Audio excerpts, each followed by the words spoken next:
Brand new week, Village Vice. We're going to talk some recruiting, talk some basketball, and it's Monday night, Raw night. So you know that Zach is fired up. Ha!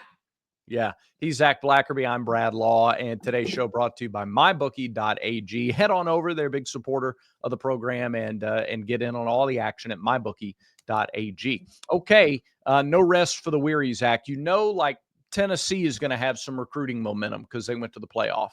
You know that Texas is going to have recruiting momentum because they went to the playoff. There are other teams with momentum. Auburn has recruiting momentum. They're up to, I think it's sixth in one. I think I saw 247 had Auburn at sixth after the news of the weekend. Yeah, and On3 has them up at 5. So I guess for this specific situation, maybe we should use the On3 one since it's higher. Any pushback? No. Yeah, Devin Carter, the Douglas County wide receiver, listed at 6 foot, 165. Absolute highlight reel, just walking around from place to place. I mean, the guy's electric, dynamic, explosive, very, very fast, goes up against other Atlanta area competition, and he makes them look slow, which is hard to do. And you look at Devin Carter, and it's like, I mean, I know he's a 4-star, but it's like you want as many of these guys as you possibly can in your wide receiver room. And so many folks, so many Auburn fans were captivated by what Malcolm Simmons did as a true freshman last year. I think Devin Carter is the guy after Malcolm Simmons. I think when Malcolm Simmons goes to the NFL, Devin Carter is the guy who slots into that role. You can't teach or coach speed for the most part. You can just scheme it and try to take advantage of it. And we saw Malcolm do that a little bit last season, and we'll see that here in this situation as well. Has run track for like all of his athletic career. And so second receiver in the class, you've got 2 receivers, 2 linebackers, an edge, and a safety in the class to this point. So up to number 5. Here are the teams: Oregon at 1, USC at 2, Tennessee at 3, LSU at 4, Auburn at 5. So you're the 3rd highest rated class as it stands now, with loads of time, obviously. The point is, though, it doesn't seem like the results, which are kind of below what expectations were and are, both short-term and long-term, it really doesn't feel like it's damaged any of the recruiting momentum, right? I mean, is that fair to say? Yeah, and how much of that is you're still selling a vision? How much of that is relationships with the staff and just their overall ability to recruit and attract talent?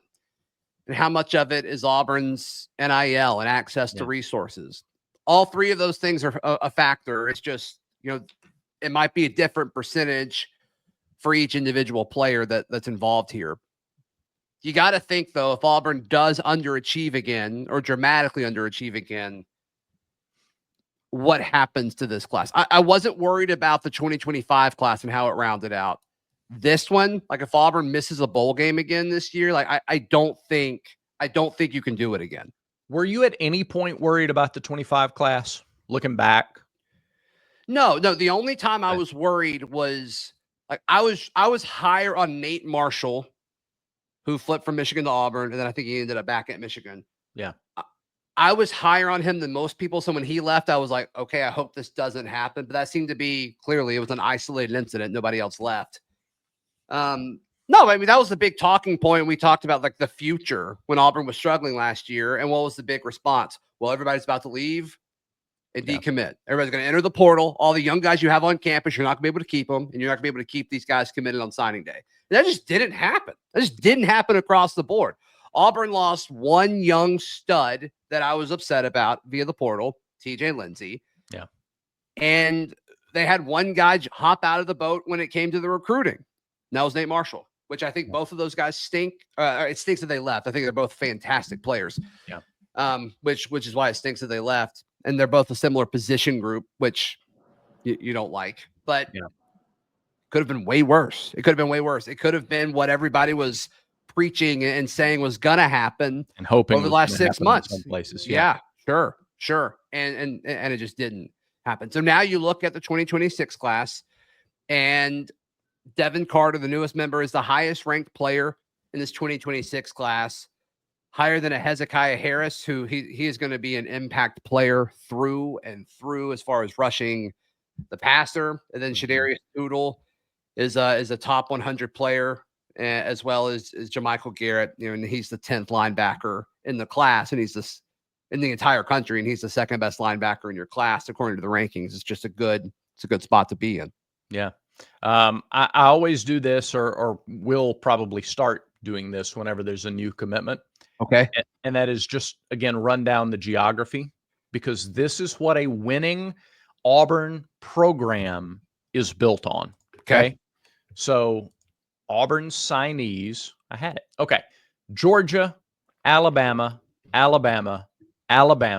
Florida, Maryland, which they have a pipeline now to Maryland. So, boy, when 90% of your class is Georgia, Alabama, Florida, and not the picked over Alabama, Georgia, Florida guys, but the 4-star guys.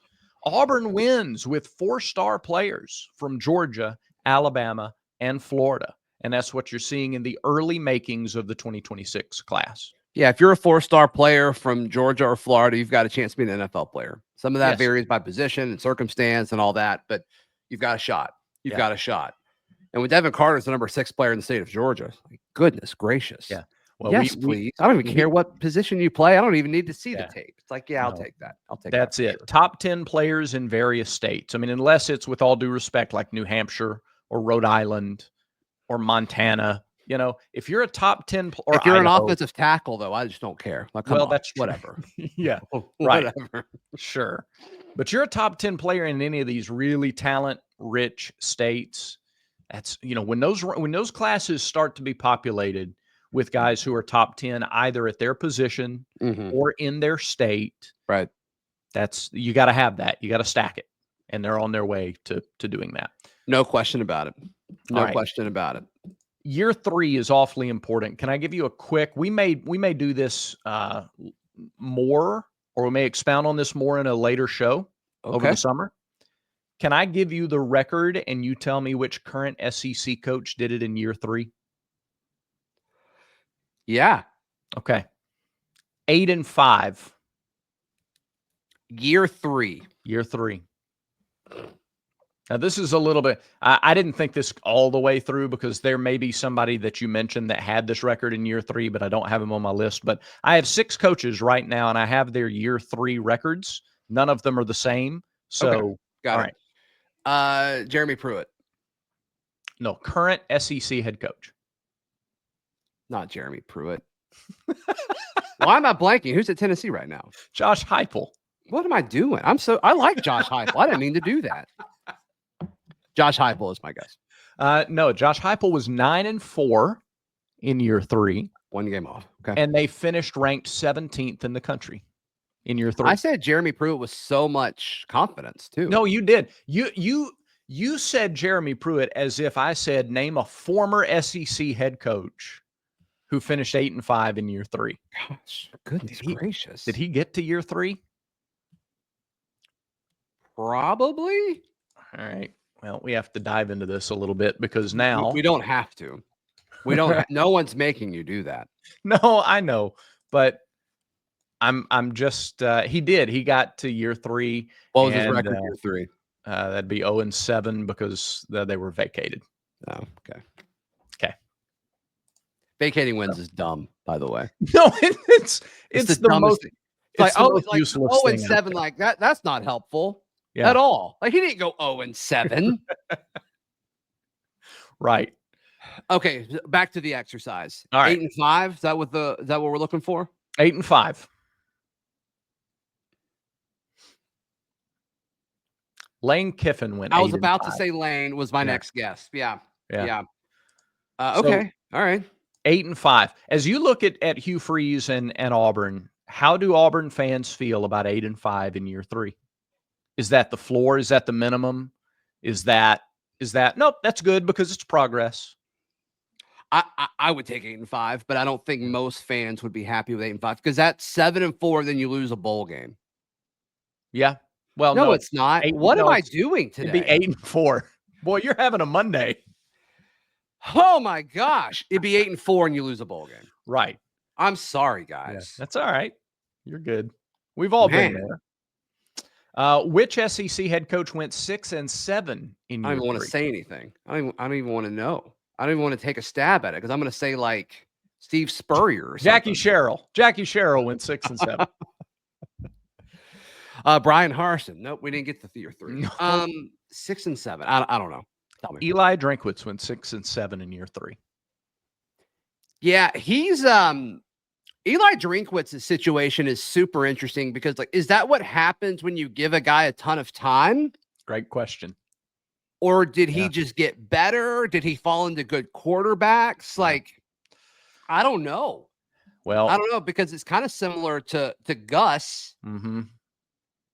Gus's start to the tenure was better than Eli's at Mizzou, but without a doubt. I mean, they're it kind of polar felt opposites. like this is what we were, right? Yeah. It's kind of felt like this is what we were, and Eli seems to be trending upward. They're about to lose a lot, but my super point, interesting spot. Yeah, go ahead. Yeah, my point in this exercise is to kind of point out everybody. It's so easy to say, well, you're going to play off or bust in year 3, play off or bust, play off or bust, play off or bust, because ESPN shoves down your throat it's playoffs or nothing.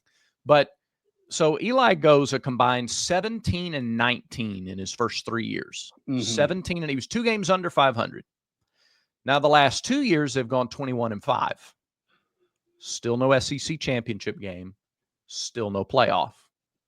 It's not that easy. Lane Kiffin, they were 8-5 in year 3, right? They've gone 21-5 the last 2 years. Yeah. No playoff, no SEC championship game, not there. Brian Kelly in year 3, 9-4, no playoff. Shane Beamer, South Carolina. Everybody loves him right now. They're 5-7 in year 3.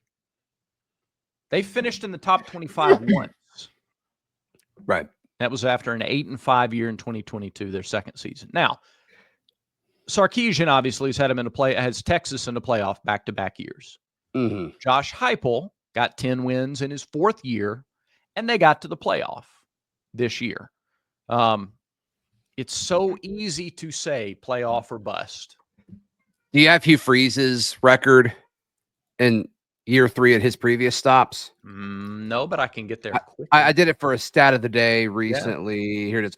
Ole Miss went 9-4 during Hugh Freeze's 3rd season as head coach. Liberty went 8-5 during his 3rd season with the Flames. Yeah. So and that represented growth at Ole Miss, and it was a step back. They were 10-1 in his 2nd year at Liberty, and then 8-5 in his 3rd year. And so I guess that would have been his first year without Malik, I guess. I'm trying to remember that timeline. Yeah, I would think it would have to be. But once again, like I would take 8-5. I don't think seeing so many people say the floor is 7-5, and it's just like I don't think that's true. I don't think people understand what a floor is when they say stuff like this. I also don't think they understand what a ceiling is when they say stuff like this. Like people refer to last year as like worst case scenario, and it's like no, like, we beat A&M. No, we beat Kentucky on the road. Like it could have been worse. So like when you say the floor is 7-5, like respectfully, like you're not correct on that. Not with 5 road games. No. And Georgia and Alabama at home. 2 of your home games are Bama and Georgia. Like respectfully, like it. I mean, you're not guaranteed 8-4 this season. Like let's don't kid ourselves here. I'm getting real close to not putting Alabama and Georgia in the same. Like we're so used to doing that now for about the last 8 years. Georgia and Alabama. Until you beat them, Brad. Alabama. Until you beat them, I think they are the same thing. I know, but I'm looking like outwardly, not just from the Auburn view of it. Nationally, I'm getting real close to not putting them in the same sentence anymore. No question they have been. Yeah. Once again, like you can do whatever you want. Sure. You're incredibly handsome. You're incredibly smart and intelligent.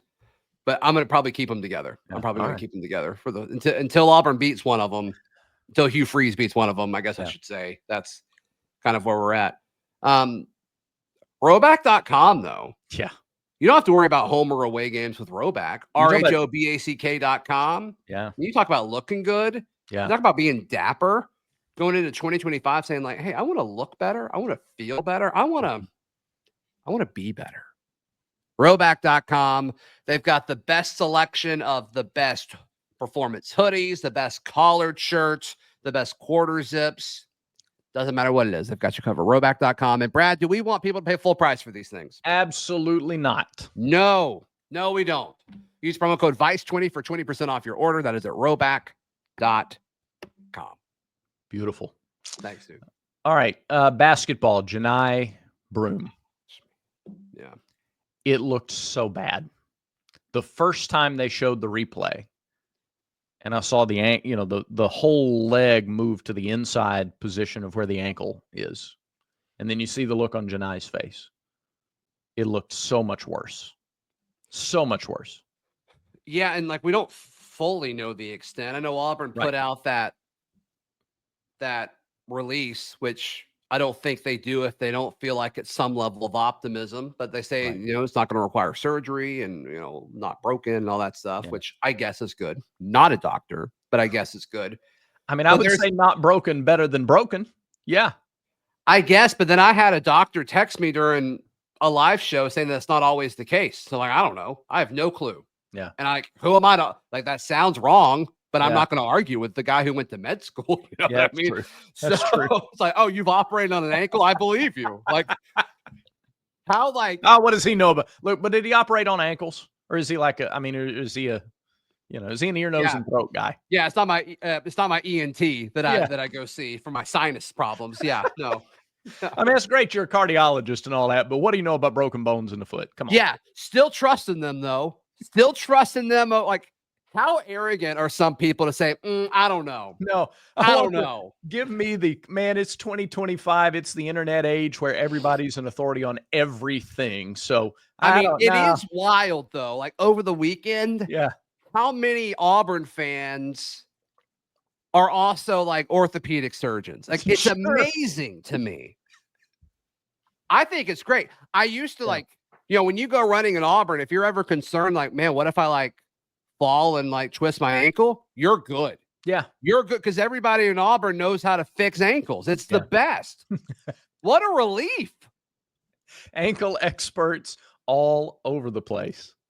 We all know the creed. Yep. We all can sing the fight song. Sure. We all know about twisted ankles, baby. Sprains and fractures mean nothing, baby. We got it. We got you covered. But yeah, hopefully it's fine. I mean, the running assumption, and this hasn't been reported or anything, but everybody's assuming like a few weeks, which we would all gladly take, right? Yes. Especially look, you got 2 games this week, but there's no midweek game next week. I don't think I realized that. That's interesting. Yeah. So let me double check. Yeah. You go from at Georgia this coming Saturday to home against Tennessee the following Saturday. There's no midweek game. We have no midweek game going into Tennessee. Correct. I love that. Me too. For a lot of reasons, and not the least of them being Janai's recovery. How electric would it be if that's when he returned? I mean, it's going to be electric anyway. Yeah. I almost want him to come back. I don't love. I think guys need a little bit of time to get on the floor and work on it and be confident with it because I don't want any tentative play. Yeah, same thing though against Purdue. Like when he played and we didn't think he was going to. They're not going to do it unless they're 100% confident. That's a good point. I wonder if there's any part of the staff that's like, I wish we hadn't have played him against Purdue now, just so we could see what it looked like from not from a Janai health point of view, but from a lineup point of view. It's interesting. Coaches don't do that very often, do they? I heard you earlier this week on Locked On, and we were talking about quarterbacks. And this is a little off topic, but I'm kind of coming around back to the topic. You always come home. I do. At the end of the day, you always come home, like the prodigal son. Like if you get into a blowout and you got snaps for a backup quarterback, do you play your actual number 2 or do you play Deuce Knight? And you play your actual number 2. That's who you play. You don't develop for the future. Like coaches don't often do that, whether we think they should or not. Like that's what y'all were talking about is what should they do? But they just don't often do that, do they? They don't often play in an actual game someone with with thoughts of what it might look like in the future. And so I don't think that I guess the exception is when they put Walker in over Hank at the end of the year. And then they both left. It's like, oh, okay. Yeah. Got it. That's true. Didn't work out for anybody really well, did it? No. So I don't know. That's curious. I mean, they do see so much in practice of these guys, and they do have different combinations out there in practice. So, but are they running sets without Janai when he's healthy? Like, there's no way. I mean, sometimes, yeah, because sometimes Janai's not in the game with other guys who do start. I mean, there's gonna be situational things, but they're not running. Oh, I could be wrong. I could be wrong. I just can't imagine they're dedicating like an extended amount of time towards it. I think they just, I think they run it probably more than you think, because it's not like Janai plays 35 minutes a game. But he plays like 33, doesn't he? Is he up to 33? I didn't think so. I'll be honest, I don't know. If he's that high, I'll be surprised. Well, it's going to be skewed a little bit because of the two right. games where he missed time, but let's see where he is. Okay. Final guess, just real quick. Final guess. 28. Which is still only 12 that he's not out there, which is more than he's played the last 2 years. So 27.4 minutes a game. Okay. And if that's with him playing very little against whoever he hurt his shoulder against a few weeks ago. And then he only played 17, 18 minutes. Yeah. Saturday. Okay. Who steps up most in his? He still played 24 against South Carolina. So he played almost the whole thing then, because he was hurt pretty early in the second half. Yeah. Yeah.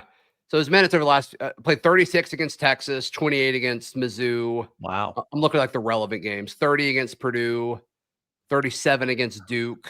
The relevant games.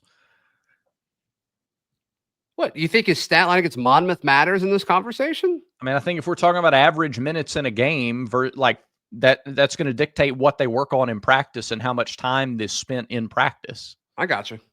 So it's interesting that he played that much against Texas and that much against South Carolina. By the way, he was about to go off in the second half. You'll never convince me otherwise. Teams haven't really put him in a box often this year, but when they have in the first half, he has responded in the second, and he was 2 for 3 from the field in the second half. It looked different though. Like he was getting bodied. Yeah, but it was. I think there's a difference between him looking off and him looking body. Like he was like flat out just getting, like he did not look like the best player on the floor. Not in the first half, no. But those first few minutes of the second half, he had started to turn it around a little bit. I'm convinced he would have had another big time Janai second half. I'm cool with it. Yeah. Triple double in the second half alone. I'm all about it. Sure. Who am I to say that? Yeah. Who are you to tell me about fractures and sprains in an ankle or what Janai would have absolutely projected to do in the second half? Yeah. What are you, a doctor? Nope. Okay. You are the king of all media, though. I've told you this before. That's not true. Yes, you are. True. You are. Bro, I thought I forgot Josh Heupel was at Tennessee. I don't know anything. Okay. You're not the king of Tennessee media. You're the king of all media. They called Howard Stern the king of all media. Hey guys, look, Zach, just don't pay it. Let's start a trend and call Zach the king of all media. I don't like it. Yeah, I think the people do. I also feel like that would upset a lot of people that I don't want to upset. So let's don't do that. Okay. Let's don't. All right. Never mind, everybody. Hey, never mind, everybody. Never mind. Hey, what's happening at the barn, Auburn.com? Yeah, right now you can sign up for an annual membership. You can get $25 off your annual memberships today. So go check out thebarnauburn.com. Kyle dropped a note about another addition to the staff coming very, very soon. So if you want more thoughts on that and more intel, go head over to thebarnauburn.com and sign up today. Brad, that does it for today's show. It does. Thanks, everybody, for watching, for commenting, for subscribing to the channel. Go ahead and click that button if you haven't yet. And remember, until next time, everyone has vices. Make sure Village Vice is one of yours.